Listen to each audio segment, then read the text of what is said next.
Salut à tous les amis, j'espère que vous allez bien. On se retrouve aujourd'hui pour une nouvelle vidéo. Dans cette vidéo, nous allons revenir donc sur l'actualité du Barça. Il y a beaucoup de dossiers au niveau du mercato à évoquer, donc on va revenir sur tous ces sujets-là et également sur l'actualité du club de manière un peu plus générale.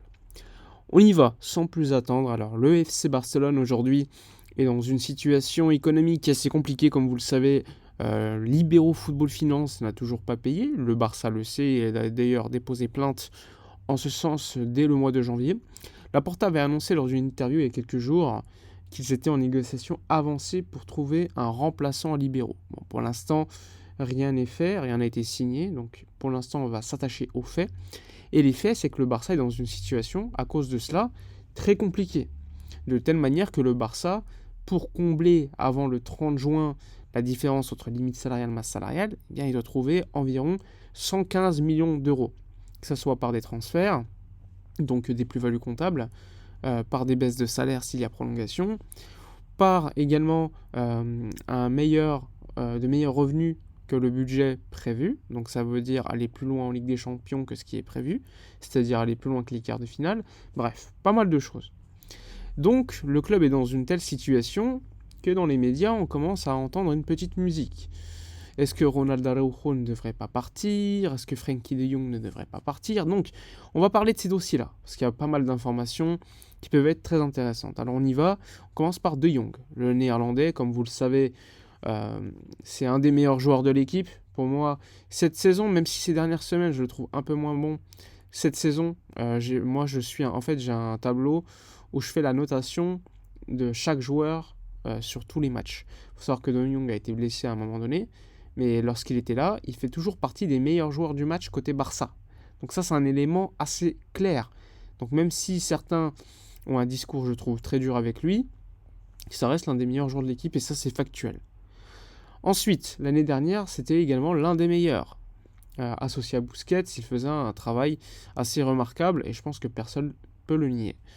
On l'avait vu sur Ronald Koeman être très fort offensivement, se projeter beaucoup. Bref, il a eu des passages assez irréguliers, mais globalement, c'est un joueur qui fait toujours partie des meilleurs de l'équipe. Le problème concernant De Jong, c'est qu'il est toujours mis en avant son gros salaire, en mettant souvent des informations qui sont fausses. Parce que De Jong, en gros, lorsqu'il signe, quelques mois après, il va prolonger son contrat avec un salaire beaucoup plus bas lors des 2 premières années et ensuite beaucoup plus haut pour récupérer ce qu'il avait, entre guillemets, perdu lors des premières années pour aider le club pendant le Covid. D'ailleurs, a été fait par Clément Lenglet, Piqué et un autre joueur, je ne me rappelle plus du nom. Je crois que c'était Ter Stegen. Donc le FC Barcelone, en ce sens-là, face à De Jong, c'est normal qu'aujourd'hui il ait un gros salaire. Et encore, on parle de 26 millions d'euros bruts annuels, mais parce que les premières années, il a touché 3 millions d'euros bruts et 9 millions d'euros bruts.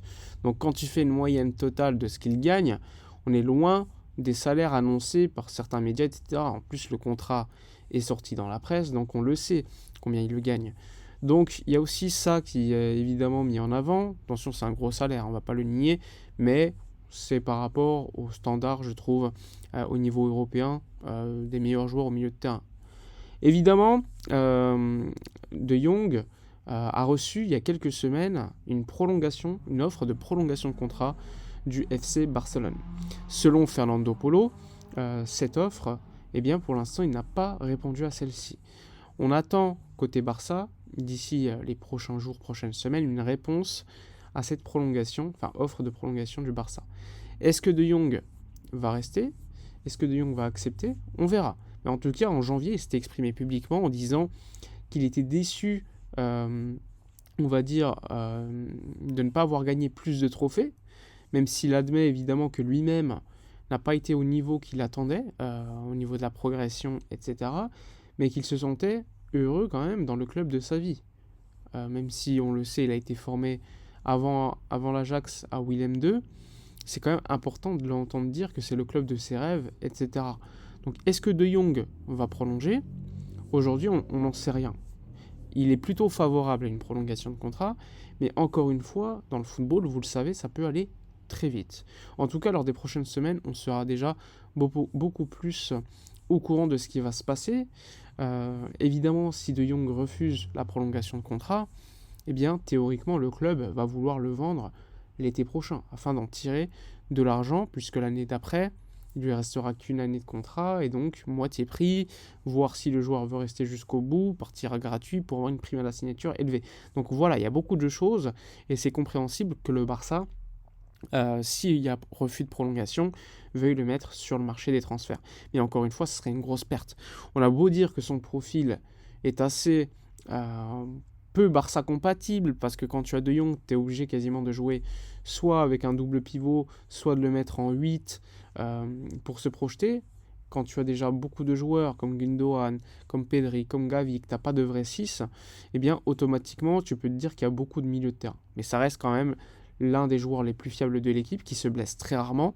Le meilleur milieu de l'équipe selon moi, avec Pedri en termes de talent. Mais encore une fois, Pedri est très parfois longtemps blessé. Donc avoir un De Jong, c'est quand même une certaine certitude que tu peux avoir dans ton équipe. Donc le perdre, ce serait une grosse erreur, parce que c'est pas un hasard si tous les gros clubs européens le veulent. C'est un joueur de gros talent, et c'est pas anormal de le voir être voulu partout en fait. Et on a de la chance de l'avoir chez nous. Et parfois je sens que les supporters ne se rendent pas compte de la chance qu'on a d'avoir De Jong. Alors évidemment, on peut en attendre beaucoup plus, mais évidemment aussi, on va pas se mentir, c'est un problème plus général au Barça. C'est collectif, c'est pas individuel. On a des très bons joueurs, Pedri, Gavi, Araujo, De Jong, Gundogan. Ce sont des très bons joueurs quand tu les prends individuellement. Mais le problème est collectif. Donc pour moi, quand c'est des problèmes comme cela, même si on attend parfois que les joueurs step up, c'est-à-dire donnent beaucoup plus, arrivent à aider l'équipe à certains moments difficiles, oui, c'est vrai, mais collectivement, si l'équipe n'est pas bonne, eh bien, tu vas mettre en avant aussi la faille de certaines individualités. Donc pour moi, De Jong est un joueur important qu'il faut garder, mais s'il n'y a pas prolongation, c'est normal que le club veuille le mettre sur le marché, même si cela montre évidemment un déclin du club, une mauvaise gestion économique, parce que si tu es obligé de vendre certains joueurs pour respecter le budget parce que tu n'as pas eu un remplaçant libéraux, c'est également un signe de mauvaise gestion de club, et ça, c'est la responsabilité de Laporta. Ensuite, concernant Araujo, vu que c'est un joueur qui a coûté 4 millions d'euros, il est largement amorti depuis longtemps, et qu'il a une grosse valeur sur le marché, eh bien, on entend dans les médias qu'il faudrait le vendre. Sauf que le club le considère comme étant un joueur intransférable, comme Gavi, comme Pedri, comme Lamine Yamal. Les 4 joueurs-là sont intransférables pour le club. Mais le club n'écarte rien, parce que si il refuse lui aussi la prolongation de contrat qui lui sera proposée lors des prochaines semaines par le Barça, même si Araujo lui veut rester, s'il y a refus, eh bien le club lui aussi va vouloir le mettre sur le marché des transferts, même s'il le considère intransférable, parce que sinon l'année d'après, il sera beaucoup moins cher. C'est logique, et le club a besoin également d'être pragmatique et d'avoir de l'argent. Et évidemment, garder Araujo est importantissime, et le club veut le garder pour ça. Mais si il y a refus du joueur de partir, de rester, qu'est-ce que vous faites? Eh bien, vous allez être pragmatique. Vous allez le vendre, en tout cas essayer de le vendre. Même si c'est une mauvaise chose pour le club, sportivement, mais économiquement, ce serait une bonne chose, malheureusement.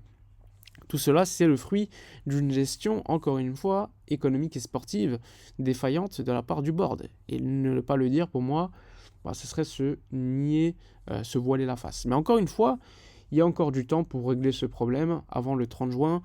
Il faut trouver un remplaçant libéraux, il faut réussir à vendre aussi certains joueurs avant De Jong, avant Araujo, des joueurs beaucoup plus substituables. Tout le respect que j'ai pour Christensen, pour Rafinha ou d'autres, s'il y a moyen de les vendre eux avant de vendre nos joueurs un peu plus forts, qui sont des cadres dans le vestiaire, eh bien il faut le faire, tout simplement.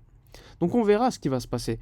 Mais il y a beaucoup d'incertitudes autour de ces joueurs-là, Araujo, De Jong, qui sont des joueurs importantissimes pour le club, mais qui, malheureusement, s'ils refusent de prolonger, eh bien, devront être mis sur le marché des transferts, même si sportivement, ce serait un côté négatif pour le club. Donc voilà pour le côté dossier importantissime de Jong, Araujo. Sinon, à côté, Victor Roque, on a fait appel une nouvelle fois pour enlever son jaune. Ça a été refusé, donc il sera absent pour le match demain contre Granada. Donc on perd un joueur aussi important. Match important parce que ce soir, tu as Gérone, Real Madrid. Donc évidemment, si tu gagnes contre Granada demain à domicile, tu te rapprocheras de l'un d'eux, dans tous les cas. Donc c'est important. Voilà pour la vidéo de la journée. Comme d'habitude, soutenez la chaîne, likez, commentez, partagez. Je vous dis à la prochaine et d'ici là, comme d'habitude, portez-vous bien.